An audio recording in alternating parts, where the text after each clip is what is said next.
después de transmigrar a una novela de redención, con tal de salvar a la devota personaje secundaria femenina. Intenté conquistarla 4 veces, pero cada intento terminó en fracaso. Nunca pude cambiar su trágico final, el final en el que daba la vida por el protagonista masculino. Después de forzar una sonrisa y asistir a la boda del protagonista masculino y la protagonista femenina, ella tomó un cuchillo y se acostó en la bañera. Cuando llegué corriendo a casa, la sangre cubría el suelo. En aquel charco de sangre, Lucía levantó la cabeza, con lágrimas deslizándose por su rostro mientras decía: Makoto, él se casó. Esta vez, realmente ya no puedo aguantar más. Viendo cómo su rostro perdía el color rápidamente, apreté los dientes y pregunté despacio, palabra por palabra: ¿y qué hay de mí? Pero ella solo apretó los labios y me dejó una sola frase: lo siento. Lo que ella no sabía era que yo ya había escuchado esa frase 4 veces, pero esta vez fue diferente. Esta vez, ella estaba embarazada, anoche mismo. Todavía estaba acurrucada en mis brazos, preguntando con suavidad: cariño, ¿crees que nuestro bebé será niño o niña? Lamentablemente, esa pregunta nunca tendría respuesta. Entre las alarmas del sistema, mi mundo se reinició una vez más, cuando abrí los ojos de nuevo. La Lucía de 18 años estaba siendo arrinconada en la entrada de un callejón familiar. Había sangre en la comisura de sus labios, y su mirada atravesó a la multitud, encontrándose directamente con la mía. Capítulo 1. La chica estaba recostada en silencio contra la pared. Su uniforme escolar había sido lavado tantas veces que ya estaba desteñido, y tenía heridas en el rostro. Unos matones con el pelo teñido en colores chillones la rodeaban, empujándola mientras escupían insultos repugnantes. Ella no luchaba, ni intentaba protegerse. Su mirada permanecía fija en la dirección donde yo estaba. Yo ya había vivido esta escena muchas veces. En cada intento anterior, corría hacia ellos sin dudar, poniéndome entre ella y ellos, dándoles una paliza a esos gamberros, protegiendo a Lucía. Pero esta vez, mis pies parecían clavados al suelo, porque en la vida pasada, vi accidentalmente su diario. Resultó que, durante todo este acoso, la persona a quien ella siempre había estado esperando, era el protagonista masculino que la sacaría del barro. Y no yo, un intruso que aparecía a mitad del camino. No es de extrañar que sea la personaje secundaria femenina obsesivamente fiel en la novela. Nació para esperar al protagonista masculino. Incluso su cariño juvenil estaba escondido con tanto cuidado, que no dejaba rastro en la superficie. El sistema no dejaba de sonar alarmas en mi mente, instándome a actuar. Respiré hondo, y finalmente di un paso hacia adelante. Los matones me notaron y se burlaron. Uno rubio torció la boca y dijo: vaya, vaya, el pagafantas ha vuelto. Otro añadió: de verdad se cree un héroe. Los ignoré, y simplemente caminé hacia Lucía, agachándome frente a ella. Ella alzó los ojos para mirarme. No había sorpresa en ellos, solo comprensión e impotencia, como si hubiera sabido desde el principio que yo vendría. Extendí mi mano hacia ella, y recogí la tortita que había caído frente a ella. Sacudiéndole la tierra, dije: menos mal que no se ensució. Murmuré en voz baja y di un bocado. La tortita aún estaba caliente. Dentro, el huevo frito y la lechuga eran cosas que yo había añadido para ella esa misma mañana. Como a menudo no tenía dinero para el desayuno, yo le traía algo para comer todos los días. Cambiando de menú, masticando la tortita, miré a los matones y dije con la voz amortiguada: perdón, persona equivocada. Pueden seguir. Por un instante, todo el callejón quedó en silencio, excepto por el sonido de mis mordiscos. Lucía se quedó inmóvil. Sus ojos, siempre suaves, mostraron sorpresa por primera vez. Su rostro palideció, apretó con fuerza los labios, y apartó la mirada. Yo no le presté atención. Seguía comiendo mi tortita, mientras levantaba el pie y pasaba a su lado. Capítulo 2. Cuando Lucía entró al aula pisando justo al sonar la campana, su ropa ya estaba empapada en gran parte. Me miró, y sus labios se movieron como si quisiera decir algo. Yo evité su mirada. Levanté el libro para bloquear el espacio entre nosotros. Y mis pensamientos se fueron lejos. En aquel entonces, cuando recibí la misión del sistema, elegí sin dudar la tarea que parecía más sencilla: salvar a la amable y gentil personaje secundaria femenina. Inocentemente pensé que rescatar a una chica que se veía tan dulce y bondadosa no sería nada difícil. La primera vez, me acerqué a ella como un amigo. La ayudé a bloquear la violencia doméstica de su padre cuando estaba borracho. Pagué por adelantado los gastos médicos de su madre. Y le enseñé a volverse independiente. Hasta que paso a paso salió hacia un cielo propio. Y se convirtió en una científica capaz de sostenerlo todo por sí misma, la noche antes de que recibiera su premio. Mientras yo, emocionado, reservaba flores y un restaurante. Recibí la invitación a su funeral. La última frase que me dejó fue, lo siento, pero para el protagonista masculino, Makoto. Le dejó una carta completa de 3 páginas. En ella no solo le deseaba felicidades por su boda, sino que estaba llena de los sentimientos enterrados por tantos años. La segunda vez, siguiendo las sugerencias del sistema, elegí avanzar hacia una relación más cercana. Lucía era una muy buena novia. Era dulce, atenta, delicada. Cuando yo trabajaba horas extras y temía que no tuviera tiempo para cenar, ella me llevaba la comida, cuidando de mi salud más que yo mismo. Cuando enfermaba y terminaba en el hospital, ella era la primera en llegar para cuidarme, quedándose despierta toda la noche a mi lado, y también, por la mañana al despertar. Se acurrucaba conmigo mimándose y pidiéndome besos. Yo me enamoré de ella sin remedio. Y le propuse matrimonio. El día de la boda, estaba lleno de ilusión por nuestro futuro, pero al despertar, la persona acurrucada en mis brazos, ya se había convertido en un cadáver frío. Tenía en la mano un frasco vacío de pastillas. Y las tabletas estaban esparcidas por el suelo. La pantalla de su teléfono seguía encendida, mostrando que poco antes había dado me gusta al tuit sobre la boda de Makoto. Desbloqueé el teléfono. Y en la bandeja de borradores encontré decenas de mensajes sin enviar.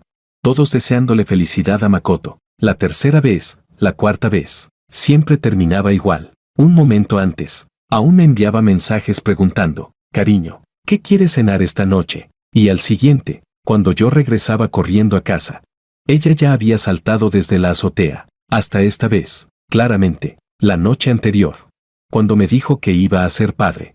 Todavía estaba planeando el futuro conmigo. Yo incluso ya estaba redactando la solicitud para quedarme en este mundo hasta que terminara mi vida. Pero cuando vio que el protagonista masculino y la protagonista femenina caminaban hacia su final feliz, ella, como si por fin hubiera cumplido alguna misión, acabó con su vida otra vez, al ver aquel rojo intenso por todo el baño.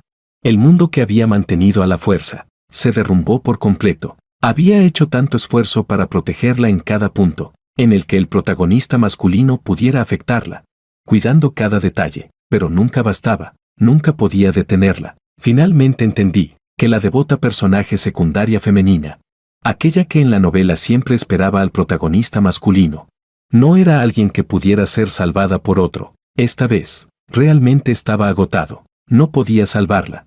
Y ya no quería intentarlo. Presenté mi solicitud de renuncia a la misión durante la noche. El sistema suspiró y fue a buscar a los superiores, para iniciar el proceso de aprobación. Capítulo 3. Cuando sonó la campana del fin de la clase, el profesor principal anunció desde la tarima que iban a reorganizar los asientos y que cada uno podía elegir el suyo por turno. Cuando le tocó a Makoto, su mirada vaciló entre Lucía y Sofía. Lucía lo observaba sin apartar la vista, con los dedos inconscientemente aferrados al borde de su ropa. Sin embargo, al segundo siguiente, Makoto dijo, elijo a Sofía. Lucía, que había inclinado ligeramente el cuerpo hacia un lado, se quedó atónita por un instante, bajó la mirada y sus hombros se hundieron un poco, sin poder ocultar la desilusión. Esa escena me resultaba demasiado familiar. Las veces anteriores siempre caminaba enseguida hacia ella y decía a propósito en voz alta, yo elijo a Lucía, intentando proteger así su dignidad.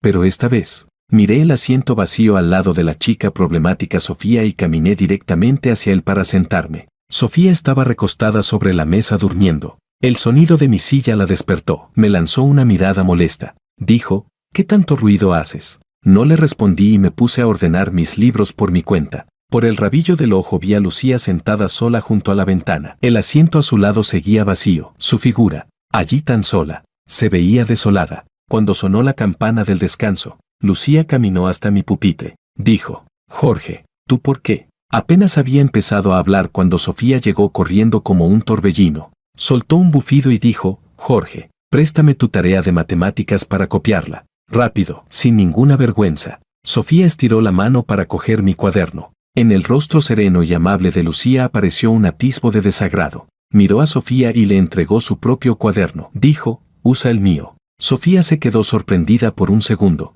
tomó el cuaderno y murmuró un «vale». Luego volvió a recostarse sobre la mesa y empezó a copiar. Al sonar la campana del mediodía, todos los compañeros se lanzaron hacia el comedor. Lucía se quedó quieta, sin moverse, con la mirada fija en mí. Sabía bien lo que estaba esperando. En otras ocasiones, a la hora de comer, siempre sacaba 2 fiambreras y le entregaba una a ella. Su madre estaba gravemente enferma en cama. La familia no tenía dinero y ni siquiera podían asegurarle las 3 comidas del día. Las veces anteriores me había conmovido su apariencia tan frágil y compasiva, y una y otra vez había cedido. Pero esta vez fui directo hacia Sofía y le dije, «Vamos, ¿no dijimos que hoy te invitaba a comer?» Los ojos de Sofía brillaron y dijo, «Ah, es verdad, casi se me olvida. Quiero probar el puesto nuevo del comedor». Salí del aula junto a Sofía. Por el rabillo del ojo vi a Lucía quedándose allí, con los ojos enrojecidos y un gesto perdido. Al día siguiente, a mediodía, ella seguía esperando. Cuando volví a ignorarla y salí del aula, me llamó suavemente por mi nombre, Jorge. No le hice caso y arrastré conmigo al buen amigo de la clase de al lado para ir corriendo al comedor. El tercer día, finalmente se acercó ella misma. Dijo, «Vamos a comer». Sí, su voz era suave, casi tímida. Levanté una ceja y estaba a punto de responder cuando Makoto abrió de golpe la puerta. Tenía mala cara, como si acabara de pasar un mal rato. Lucía corrió hacia él y preguntó, «¿Qué pasó, Makoto?» Makoto cerró los ojos un momento, frunció el ceño y soltó con indignación, «Sofía sí que sabe armar lío. Solo porque olvidé comprarle un té con leche se puso a hacer un escándalo delante de todos. Ni siquiera quiso ir a comer». Lucía se recogió un mechón detrás de la oreja, con una voz tan suave que casi goteaba miel, y dijo, «Las chicas suelen ser emocionales. Quizá en un rato ya esté bien». Makoto respondió con frustración, «Es la tercera vez hoy. No hay forma de calmarla». Lucía soltó una risa ligera, tal vez la manera en que la consuelas no es la correcta. Entre los dos hablaban de un lado a otro, tratándome completamente como si fuera invisible. Con mucho tino, me retiré despacio y cerré la puerta al salir. Capítulo 4. La última actividad de la clase antes del examen de ingreso a la universidad era una excursión al campo para cocinar al aire libre. En un principio había decidido no participar, pero Sofía estuvo desde la lectura matutina hasta los descansos repitiéndome al oído como una grabadora, «Es la última actividad en grupo. Te lo ruego». Sí. Al final me fastidió tanto que no tuve más remedio que subir al autobús. El interior estaba lleno de ruido y alboroto. Sin saber en qué momento, Lucía se sentó en el asiento vacío junto a mí. Tenía un rubor anormal en el rostro y los mechones junto a sus orejas estaban húmedos por el sudor. Cuando el autobús arrancó, tiró suavemente de mi manga, «Jorge, me siento un poco mareada». La miré de reojo y dije sin expresión, «Se nota». Parecía no esperar que fuera tan frío. Se quedó un momento paralizada y en su mirada apareció un dejo de agravio. Dijo, «Antes, tú siempre me preparabas medicina para el mareo». Parecía estar medio delirando por la fiebre. Su voz se hacía cada vez más tenue. «La última vez que tuve fiebre, saliste bajo la lluvia para comprarme medicina. Cuando me dolía el estómago, te quedabas a mi lado masajeándome el vientre». Con cada frase que decía, mi corazón se hundía un poco más. Claramente, todo eso había pasado en mis vidas anteriores. Llamé al sistema en mi mente con urgencia, pero lo único que escuché fue un pitido ensordecedor, como señal ocupada. No tuve tiempo de pensar. El autobús dio un fuerte sacudón. Delante se escuchó un grito, hubo un deslizamiento de tierra. El autobús perdió el control y se inclinó hacia la derecha. El interior se volvió un caos en un instante. Las rocas caían por todas partes. Vi a Makoto en los asientos delanteros abrazar a Sofía, protegiéndola con la espalda, pero un segundo después, una roca salió disparada directamente hacia él. Al ver eso, Lucía, que momentos antes parecía medio inconsciente, recuperó la claridad de golpe y se lanzó instintivamente hacia ellos. En ese instante de desconcierto, Sofía, mientras gritaba, usó el brazo para desviar una piedra que venía hacia mí. Gritó, «Compañero, esta vez me vas a dejar copiarte la tarea hasta que termine el examen de ingreso». Cuando por fin el autobús se detuvo, todos bajamos apoyándonos unos en otros. Makoto sostenía a Sofía. Ambos solo tenían heridas leves, pero Lucía, por protegerlos, tenía un corte en el brazo, y la sangre había empapado su manga. Sentada sola al borde del camino, bajaba la cabeza mientras intentaba atender su herida. Levantó la vista hacia donde estaban Makoto y Sofía, con una mirada apagada. Sofía me dio un codazo y dijo, «Jorge, ¿no vas a verla?». Yo estaba vendándole la herida a Sofía. Al oírla, chasqueé la lengua con fastidio. Deja de molestar y ocúpate tú de lo tuyo. El algodón empapado en desinfectante tocó su herida y Sofía saltó del dolor, soltando gritos constantes. Me froté la oreja, adolorida por tanto grito, y de pronto sentí una mirada sobre mí. Giré la cabeza y vi a Lucía mirándome fijamente. Apretó los labios y sus ojos se enrojecieron ligeramente. Retiré la mirada y estaba por darme la vuelta cuando me llamó. Dijo, Jorge, con la voz entrecortada. Añadió, no puedo vendarme con una sola mano, ¿puedes ayudarme? Solté una risa incrédula y dije, ¿y qué tiene que ver conmigo? Si te lastimaste por culpa de alguien, que esa persona te ayude. La desdicha en sus ojos desapareció de golpe, y en su lugar brilló un destello repentino. Dijo, ¿estás molesto porque paso mucho tiempo con Makoto? En realidad, yo solo lo veo como. La interrumpí, puedes verlo como tu padre si quieres. A mí no me importa, apártate, estorbas. Ella se quedó inmóvil, mirando la dirección por donde me fui. Su mano cayó a un lado y dejó de intentar vendarse, permitiendo que la herida siguiera sangrando. Capítulo 5. En el autobús de regreso. El ambiente era mucho más pesado que a la ida. Los compañeros descansaban en grupos de 2 o 3, apoyándose unos en otros, y nadie hablaba.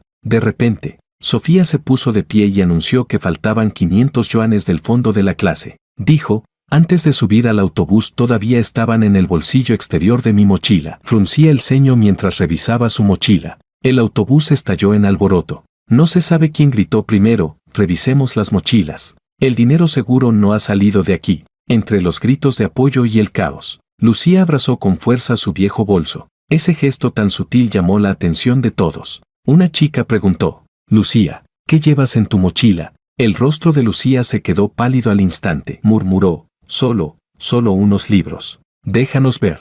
Varias compañeras le arrebataron la mochila sin darle opción. La abrieron de un tirón y su contenido cayó al suelo. Unas cuantas libretas viejas, una cartera gastada y un fajo de billetes sueltos. Sofía dijo, ¿qué es esto? Tomó el dinero. Lo contó y dijo, son exactamente 500. Lucía negó con desesperación. No es el dinero del fondo. Es el dinero de las medicinas de mi mamá de este mes. ¿A quién quieres engañar? Dijo una chica con una voz aguda. Todos sabemos que eres pobre de solemnidad. ¿De dónde vas a sacar 500? Las miradas de desprecio la envolvieron por completo. Al final, Lucía dirigió su vista hacia Makoto, con la voz rota. Makoto, tú lo sabes, ese dinero lo pedí prestado apenas ayer. Pero Makoto la miró decepcionado. Lucía, nunca pensé que harías algo así. Si te falta dinero, podías decírmelo. ¿Cómo puedes robar el fondo de la clase? La mirada de Lucía se quebró en un instante. Abrió la boca, pero ningún sonido salió de ella. Al verla ahí,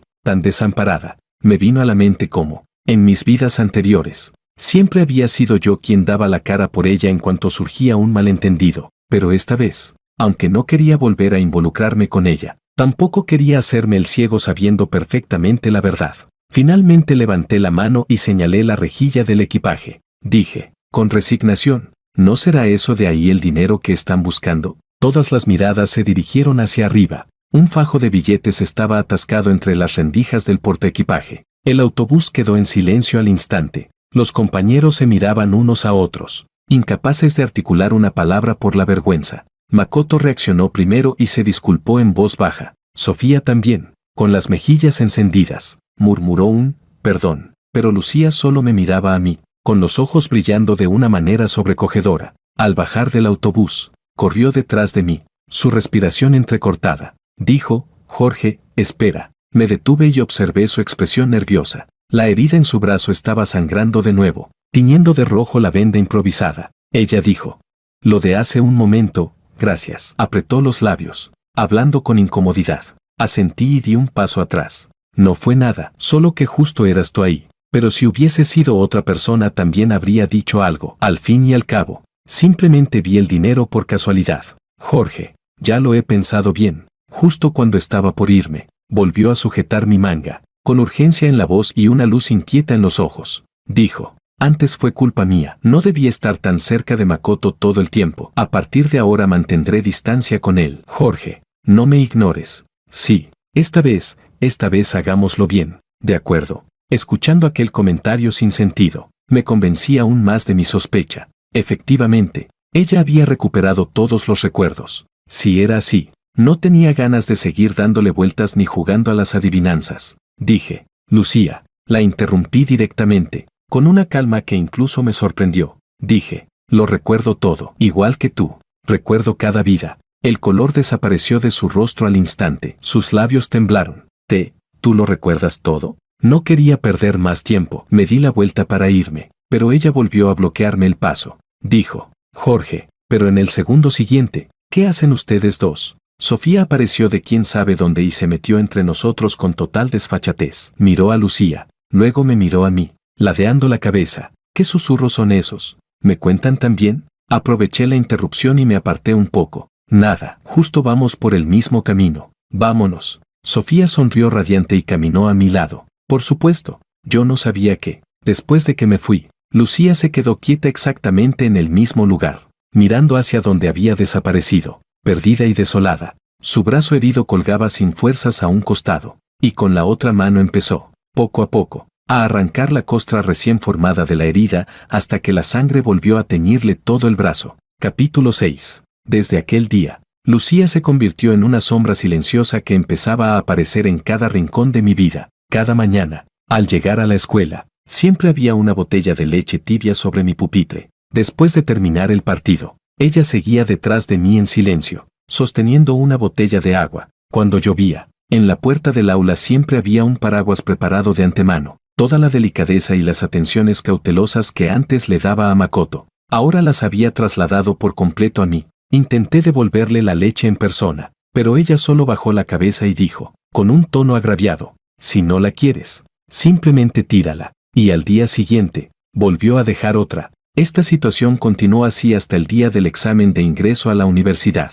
Al salir del aula después del examen de lengua, escuché a varios compañeros hablar. ¿Lucía no vino a hacer el examen hoy? ¿Faltó desde la primera prueba? Dicen que por la mañana su padre la golpeó y terminó en el hospital. Perdió mucha sangre. Mis pasos se detuvieron por un instante. En mis vidas anteriores, siempre iba a su casa antes de tiempo para esperarla en la puerta y así detener a su padre borracho. Pero esta vez, no lo hice. Más tarde escuché que, mientras estaba llena de moretones por la paliza, ella murmuraba, Jorge vendrá a salvarme. Pero esta vez, no había Jorge. Terminé todos los exámenes con total soltura, y al salir del último examen, finalmente escuché de nuevo el tono familiar del sistema. Decía, huésped, la aprobación fue aceptada. Falta un poco de tiempo para que puedas abandonar este mundo. Te preparé un billete de avión y dinero. Puedes irte al extranjero de vacaciones. Levanté la cabeza y miré a la multitud bulliciosa fuera del examen. Los padres sostenían flores para recibir a sus hijos.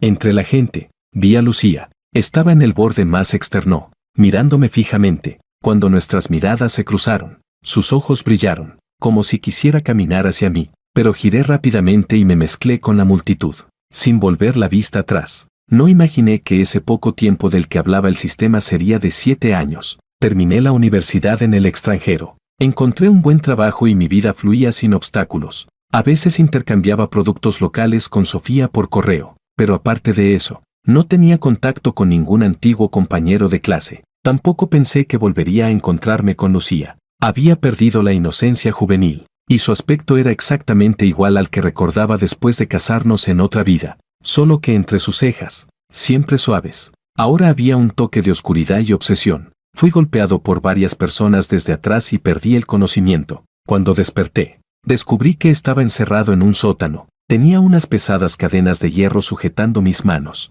con una longitud justa para permitirme moverme dentro de la habitación. Los gritos del sistema explotaron en mi mente. Decía, huésped, ¿cómo es que ella se volvió oscura de repente? Arriba lo revisaron varias veces. Su atributo es el de personaje secundario femenino enamorada. Eso es correcto. Y no encontraron ninguna tendencia a ser una yandere obsesiva. Me froté la nuca dolorida. Que fuera o no una yandere, no lo sabía. Pero suicidarse 4 veces solo porque los protagonistas se casaron, ¿no es eso suficiente para llamarla obsesiva?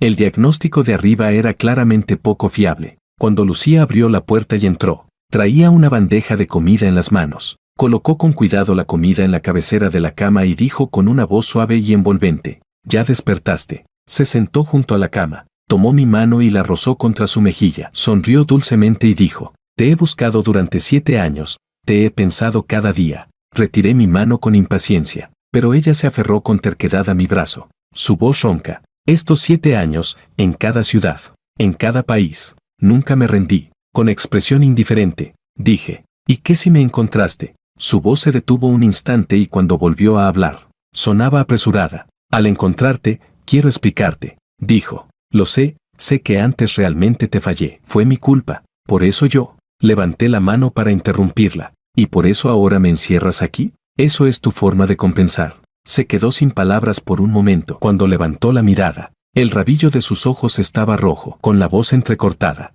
dijo, mi amor, créeme, de verdad sé que hice mal. Yo te amo. Al escuchar ese apelativo, me quedé sorprendido un segundo. Luego solté una carcajada. Dije, Lucía, ya que dices eso, ¿por qué no hablamos de algo? Nuestro bebé, aquel año, ¿era niño o niña? Al oírlo, su expresión se quebró por completo. Sus ojos se pusieron rojos y lloró. Perdón, en aquel entonces no podía controlar mis emociones. Lo sé, le fallé al bebé. No merezco ser madre. Cada vez que pienso en él, siento como si me desgarraran el corazón. Sé que decir esto ahora es demasiado tarde, pero mi amor, por favor, dame una oportunidad. Una oportunidad para reparar todo. Dijo, mi amor, te amo, realmente no puedo vivir sin ti. Mirando cómo lloraba con dolor, me masajeé el entrecejo. Da igual, en cualquier caso, solo quedan 3 días para que yo abandone este mundo. Capítulo 7. En los 2 días siguientes, el cuidado de Lucía hacia mí fue absolutamente minucioso, casi hasta el extremo de la cautela. Me servía té, me traía agua, lavaba mi ropa, cocinaba. Cada plato que preparaba coincidía exactamente con mis gustos. Conmigo era completamente obediente, sumisa en todo. Si le decía que me diera un masaje, me lo daba. Si le decía que me lavara los pies, lo hacía. Incluso, para humillarla, le pedí que se pusiera distintos tipos de ropa provocativa, trajes de batalla íntimos, algo que ella, siempre tan recatada, jamás habría usado. Pero sin importar cuán vergonzosos fueran, los compró y se los puso para que yo los viera. En resumen, durante ese tiempo, si yo le decía que fuera al este, jamás iría al oeste. Solo había una excepción, la cadena de hierro en mis manos. Esa se negaba a soltarla por nada del mundo. Decía, solo espera un poco más. Cada vez que yo mencionaba el tema, evitaba mi mirada y murmuraba con un tono lastimero, déjame esperar hasta estar segura de que no te irás. Cada noche, inquieta, se metía en mis brazos. Ocultaba el rostro en mi pecho y repetía una y otra vez con un tono suave y salamero, mi amor, mi amor. Yo nunca respondía, igual que un muñeco sin alma, hasta que llegó la última noche. Cuando volvió a llamarme, guardé silencio un instante y luego dije en voz baja, duerme. Sentí como su cuerpo temblaba ligeramente, y después me abrazó aún más fuerte. Calor húmedo recorrió mi cuello, mis ropas quedaron empapadas con sus lágrimas. A la tarde del tercer día, sonó su teléfono. El identificador mostraba, Makoto, apoyado contra el cabecero de la cama. Escuché cómo su voz empezaba a temblar al contestar. Al otro lado, apenas Testangable, un hombre decía que iba a casarse y que la invitaba a asistir a la boda. Después de colgar, Lucía guardó un largo silencio. La pantalla del móvil seguía encendida, mostraba que ya tenía comprados los billetes de ida y vuelta. El vuelo de ida era al mediodía de hoy, el de regreso, 2 horas después. Dijo, mi amor. Se acercó vacilante al borde de la cama, bajó la mirada y murmuró, Makoto, yo solo voy a su boda, volveré muy rápido. Me encogí de hombros. Ve, dije con calma, no me iré, te esperaré a que regreses. Ella no parecía esperar que aceptara tan fácilmente. Se quedó paralizada un segundo y luego, con prisa, añadió, solo estaré 2 horas. En cuanto termine la ceremonia me voy. Mira, hasta compré el boleto de vuelta. Volveré esta misma noche. Al ver la desazón en sus ojos, solo me pareció divertido. Al final, hay cosas que, por muchas veces que se repita la vida, no cambian. La naturaleza instintiva de algunas personas permanece igual. Eligió su ropa durante un buen rato y al final se decidió por un vestido blanco de cola de pez. En el instante en que la puerta se cerró, el aviso del sistema sonó puntualmente. Huésped, el canal de salida ya está abierto. Tiene 3 horas para despedirse de este mundo. Yo respondí con indiferencia. No hace falta esperar tanto. Envíame ahora. El sistema preguntó. ¿Estás seguro? Aún quedan 3 horas. Respondí. Seguro. Cerré los ojos y dije, no quiero quedarme ni un segundo más. Cuando el avión que ella tomó ascendió hasta perderse en las nubes, mi mundo comenzó a deshacerse en puntos de luz estelar. En la última mirada, vi el papel que había dejado en la mesilla de noche. Mi amor, cuando vuelva, empezaremos de nuevo. La letra era delicada, llena de una expectativa cautelosa. Lástima, no habrá un nuevo comienzo. Esta vez, soy yo quien se va primero. Capítulo 8. Le pedí al sistema que me dejara elegir la forma de abandonar este mundo, y escogí deliberadamente la más brutal de todas. Después de bloquear el dolor, observé cómo mi piel se abría centímetro a centímetro. La sangre se filtraba por incontables heridas diminutas y teñía de rojo las sábanas bajo mi cuerpo. Tenía mis propias intenciones. Después de ver a Lucía morir tantas veces ante mis ojos, tenía que devolvérselo. En el lugar de la boda, Lucía estaba sentada entre los invitados, cada vez más inquieta. Su corazón latía descontrolado. Me envió más de 10 mensajes, pero todos quedaron sin respuesta. Las llamadas tampoco fueron contestadas. Y finalmente, el teléfono pasó directamente a apagado. Dijo, lo siento, creo que tengo que irme. Levantó la falda de su vestido y corrió fuera del salón de bodas bajo la mirada sorprendida de Makoto. En el avión, apretaba el teléfono con tanta fuerza que los nudillos se le pusieron blancos. Una sensación inexplicable de pánico le oprimía el pecho, idéntica a aquella premonición que tenía en vidas anteriores cada vez que decidía terminar con su propia vida. Cuando abrió la puerta, un fuerte olor a sangre la golpeó de frente. La punta de sus dedos empezó a temblar sin control, casi incapaz de sujetar el pomo. La puerta del dormitorio estaba entreabierta. Las manchas de sangre secas y oscuras se extendían hasta el pasillo, reuniendo todo su valor. Empujó la puerta. Lo que vio hizo que su corazón se detuviera. Yo yacía tranquilamente sobre la cama, y cuanto alcanzaba la vista era un escenario de rojo atroz. La sangre había empapado por completo las sábanas. Incluso goteaba al suelo, formando manchas oscuras y endurecidas. Con la voz rota, dijo, Jorge. Se tambaleó hasta la cama y extendió una mano temblorosa hacia mi respiración. Un segundo después, cayó de rodillas de golpe, dejando escapar un alarido desgarrador. Me abrazó con fuerza, como si fuera la última tabla de salvación. Dijo, no. Jorge, te lo ruego. Sus lágrimas caían en grandes gotas sobre mi rostro, mezclándose con la sangre. Entre sollozos gritó, me equivoqué, de verdad sé que me equivoqué. Qué escena tan familiar. Yo también, una vez. Me arrodillé en una azotea rogándole que no saltara. Entonces también grité hasta quedar sin voz. ¿Y qué hizo ella en aquel momento? Me dedicó una sonrisa triste y luego se lanzó al vacío sin dudar. Con voz temblorosa, Lucía murmuró, tú también, me rogaste así aquella vez. Sollozando, llevó mi mano helada a su mejilla. Dijo, y aún así, yo fui capaz de hacerte eso. Su llanto se volvió poco a poco un murmullo desesperado. Así que, así es, ver morir al ser que más amas delante de ti. Pero todo eso, yo ya no podía verlo ni oírlo. En el último instante antes de que mi conciencia se desprendiera por completo de este mundo, solo alcancé a ver la silueta borrosa de ella arrodillada en aquel charco de sangre. El sonido del sistema resonó suavemente. Salida del mundo de misión completada. Huésped, bienvenido de vuelta. Capítulo 9. Después de volver a mi propio mundo, tomé un nuevo encargo sin detenerme ni un segundo. Esta vez elegí cuidadosamente un guión empresarial. Empezar con un cuenco y abrirse camino paso a paso hasta convertirse en un gigante de la industria. ¿Guiones rotos de redención?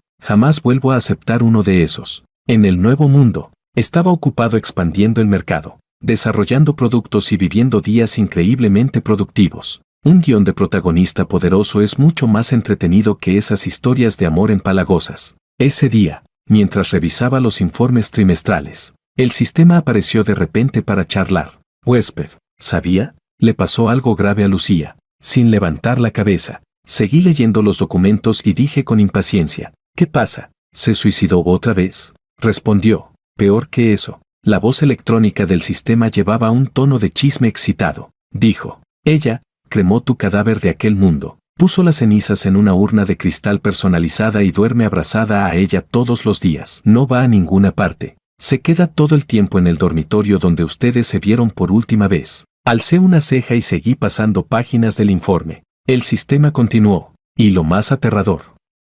Bajó el volumen, no sé cómo lo hizo, pero reunió todas tus huellas de cada mundo. Fotos, videos, incluso cosas que usaste, todo está guardado en una sala secreta. Makoto fue a verla y ella lo echó de inmediato, diciéndole, no molestes a mi esposo. Me reí, tomé un sorbo de café y dije, lo sabía. En el fondo siempre fue una yandere. El sistema siguió, y lo máximo es que, no sé dónde escuchó que podrías estar en otros mundos, empezó a volverse loca intentando encontrar un método para viajar en el tiempo y el espacio. Se dice que sacrificó la mitad de su vida solo para. La voz del sistema se cortó abruptamente, reemplazada por un estallido agudo. Algo me hizo alzar la mirada. A través de la ventana de cristal de la oficina, vi una figura familiar de pie abajo. Lucía. Estaba mucho más delgada, como si hubiese perdido toda su vitalidad.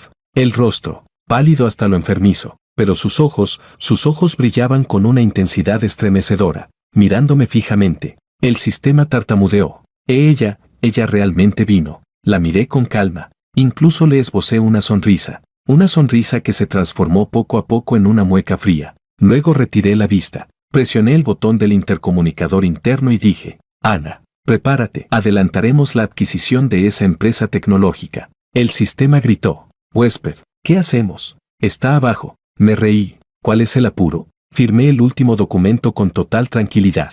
Sistema, liquida los puntos de misión de este mundo. El sistema respondió. Finalización de misión, 98%. Evaluación, nivel SAN, pero, huésped, lo interrumpí. Envíame al siguiente mundo. Me puse de pie y eché una última mirada a la figura delgada que estaba abajo. Me reí con frialdad.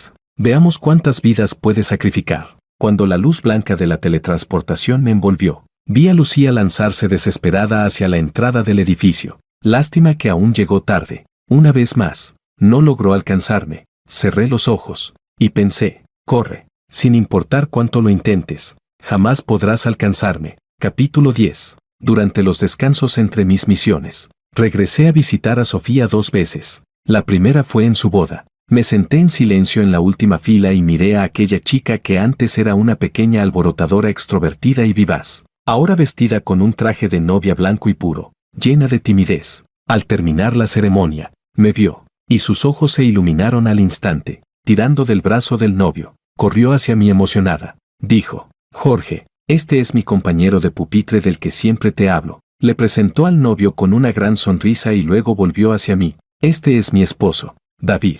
El nuevo esposo me tendió la mano y dijo, riendo, nuestra Sofía siempre habla de ti. Dice que en aquella época tú siempre le prestabas los deberes para copiar. Mirando la felicidad que irradiaba del rostro de Sofía, de pronto recordé aquel día lluvioso en el último año de secundaria, cuando gritaba mientras apartaba las piedras que caían. Ahora había encontrado su propio final feliz. ¡Qué bueno! La segunda vez que volví fue cuando su bebé cumplió un mes. El pequeño, gordito, estaba acostado en la cuna, haciendo burbujas con la boca. Sofía se quejaba diciendo que cuidarlo era agotador, pero sus ojos no podían esconder la alegría. Me preguntó, ¿y tú cómo estás ahora? Mientras le daba palmaditas al bebé para sacarle el aire, continuó, ¿sigues solo por ahí en el extranjero? Asentí. En este mundo había vivido 5 ciclos. En los primeros 4, giré alrededor de Lucía como un tonto. Solo en el último, por casualidad, entablé amistad con Sofía. Y esa amistad se convirtió en el recuerdo más cálido de esta larga misión. Antes de partir de nuevo hacia un nuevo mundo, fui a despedirme de Sofía. Le llevé a su hijo un colgante protector para larga vida. El pequeño lo agitó, y el cascabel tintineó mientras él reía. Sofía ladeó la cabeza y dijo, ¿te vas otra vez al extranjero? Y empezó a regañar, como una madre preocupada. Cuídate bien estando solo fuera. Llámanos si te pasa algo. Y si encuentras a alguien adecuado, pues no lo dudes. Me regañaba con ese tono suave y maternal, compensando el vacío de haber crecido sin padre ni madre. La escuché con una sonrisa, sin interrumpirla. Jorge, al despedirnos, de repente me miró con seriedad. Dijo, no importa dónde estés, sé feliz. Sí, añadió, llámame si necesitas algo, pase lo que pase. Nuestra amistad de compañeros de pupitre será eterna. Sí, asentí y me despedí con la mano, mientras giraba para entrar al control de seguridad. La oí gritar detrás de mí, recuerda volver a visitarnos a menudo. Fuera de la ventanilla del avión se extendía un mar interminable de nubes. El sistema preguntó en voz suave, huésped, ¿a qué tipo de mundo quiere ir esta vez? Respondí, a cualquiera. Cerré los ojos y dije, con tal de que no esté Lucía. Sabía que, sin importar a qué mundo fuese, en algún lugar habría alguien que de verdad deseara que yo fuera feliz. Y eso ya era suficiente.